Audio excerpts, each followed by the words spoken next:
یہ کیسا لمحہ جب دوحہ کے محلوں میں رات گہری ہو رہی تھی۔ قطر کے وزیر اعظم اور حماس کے اعلیٰ مذاکرات کار ایک ہی میز پر بیٹھے تھے۔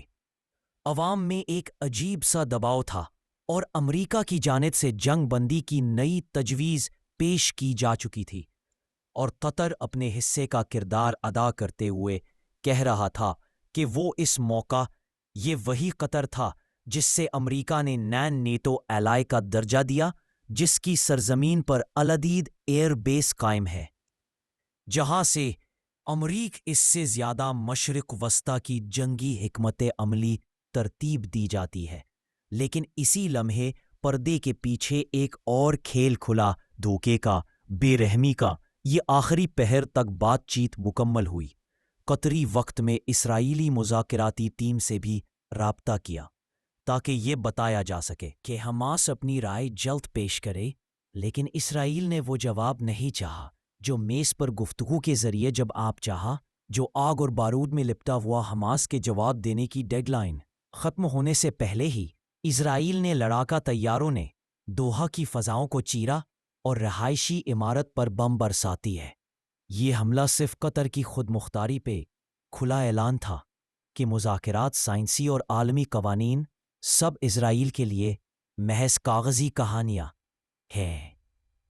آپ دیکھ رہے ہیں تازہ نیوز۔ یہیں پہ اصل تضاد سامنے آیا۔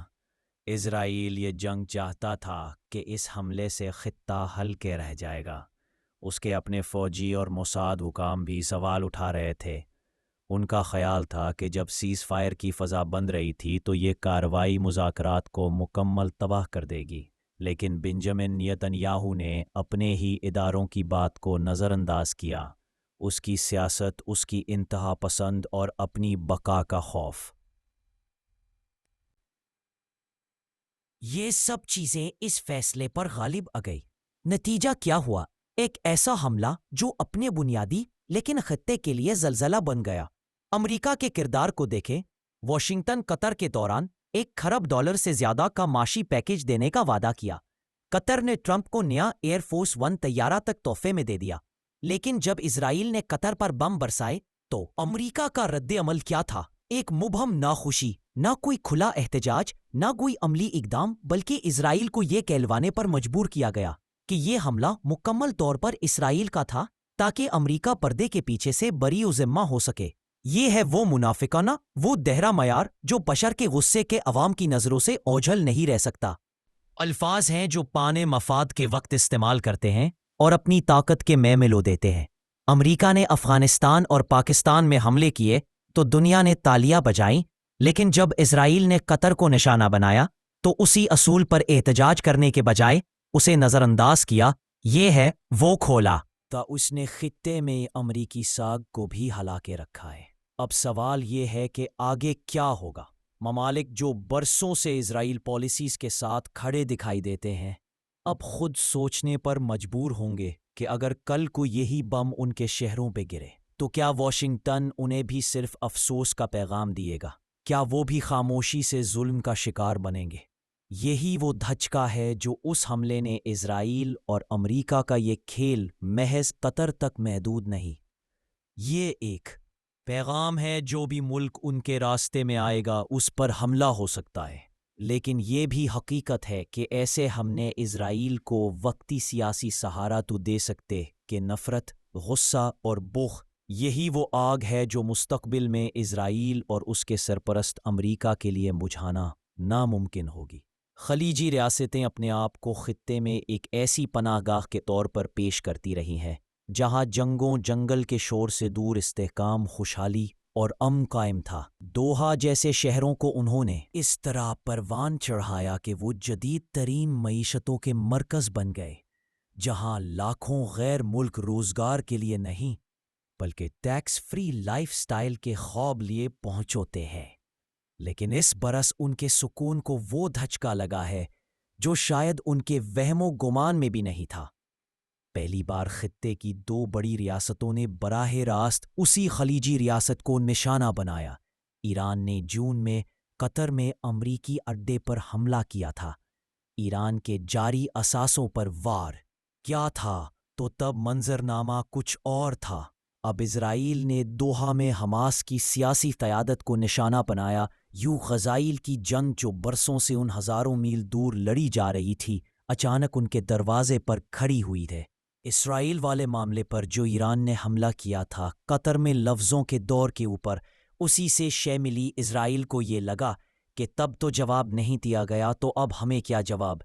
सबको जो दाद ये बनी थी कि अमरीका हम पर हमला और था, इसलिए अमरीका के जो असासे थे उनके ऊपर हमने हमला किया। और अब अगर ये बात करेंगे तो हम कहेंगे कि तब अमरीका के असासों के ऊपर हमला किया गया, हमने तो उनके ऊपर हमला किया है, हमने तो आपके ऊपर हमला नहीं किया। लेकिन कतर ये क्लेम करता है कि ये उन्हीं की इजाज़त से यहाँ पे उनको सियासी दफ्तर दिया गया था।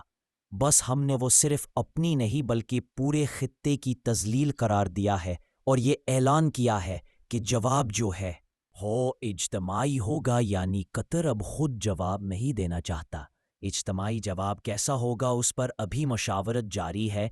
इस तनाजुर में एक बड़ी मुलाकात जो है वो कतरी वज़ीर आज़म और डोनाल्ड ट्रंप के माबैन, और फिर इस तनाजुर में अरब व इस्लाम इजलास दोहा में बुलाया जा रहा है, जहां मुमकिना तौर पे कोई मुश्तरका लाहे अमल सामने आएगा।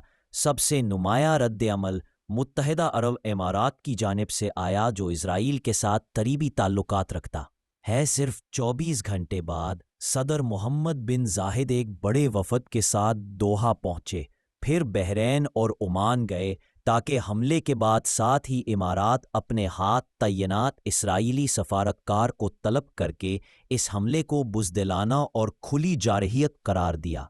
तज्ज़ियाकारों का ये मानना कि खलीजी वो इज्तमाई होगा, यानी कतर अब खुद जवाब नहीं देना चाहता। इज्तमाई जवाब कैसा होगा इस पर अभी मुशावरत जारी है। इस तनाजुर में एक बड़ी मुलाकात जो है वो कतरी वज़ारत आज़म और डोनाल्ड ट्रंप के माबैन, और फिर इस तनाजुर में अरब व इस्लाम इजलास दोहा में बुलाया जा रहा है, जहां मुमकिना तौर पे कोई मुश्तरका लाहे अमल सामने आएगा। सबसे नुमायां रद्द अमल मुत्तहदा अरब इमारात की जानिब से आया, जो इजराइल के साथ करीबी ताल्लुकात रखता है। सिर्फ 24 घंटे बाद सदर मोहम्मद बिन जाहिद एक बड़े वफद के साथ दोहा पहुंचे, फिर बहरैन और ओमान गए, ताकि हमले के बाद साथ ही इमारात अपने हाथ तैनात इसराइली सफारतकार को तलब करके इस हमले को बुज़दिलाना और खुली जारहियत करार दिया। तज्ज़ियाकारों का ये मानना कि खलीजी रियासतों के पास फ़ौजी ऑप्शन महदूद है, इसलिए वो ज़्यादातर सफारती और कानूनी महाज़ों पे इसराइल के ख़िलाफ़ कदम उठा सकती है। यूएई पहले ही इसराइल के डर और इसके इशारे मिलने लगे थे कि अगर तलबीब ने मकबूजा मगरबी किनारे को जम करने की कोशिश की तो ये इब्राहिम अकॉर्ड की रूह के साथ गद्दारी होती है। अब इम्कान इजराइल के साथ अपने ताल्लुकात कम कर दे, या जब खलीज महफूज और मुस्तहकम रही, जैसे अमरीकी इत्तेहादी उनके लिए खतरा बन रहा है, तो फिर वो खुल के कह सकते हैं कि ये सरमाया कहीं और मुंतकिल होगा। लेकिन सवाल ये है कि क्या ये तमाम इक़दामात किसी मुत्तहिदा शक्ल में सामने आएंगे, या फिर खलीज ममालिक अपनी अपनी तरजीहात के हिसाब से रास्ता लेंगे। तारीख ये बताती है कि उनके अंदरूनी इख्तिलाफात अक्सर किसी मुश्तरका हिकमत अमली को कमज़ोर कर देता है। लेकिन अब हकायक बताता हूँ, इस बार मामला आग अब उनके अपने घर के दरवाजे पर है। अगर वो खामोश रहे तो कल दुबई, रियाज या कुवैत भी इसराइल के निशाने, या फिर यही एहसास इस वक्त उनके लिए सबसे बड़ी हकीकत है, क्योंकि मंजरनामे में खित्ते का मंजरनामा एक नए मोड़ के ऊपर खड़ा है।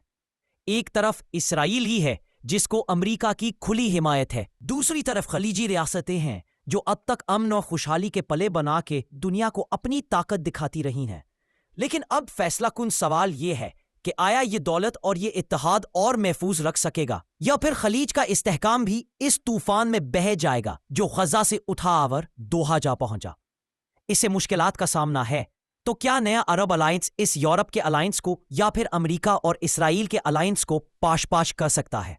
देखते हैं कि इसका नतीजा क्या निकलता है। मुझे दीजिए इजाज़त। अल्लाह निगहबान। शुक्रिया। Please subscribe.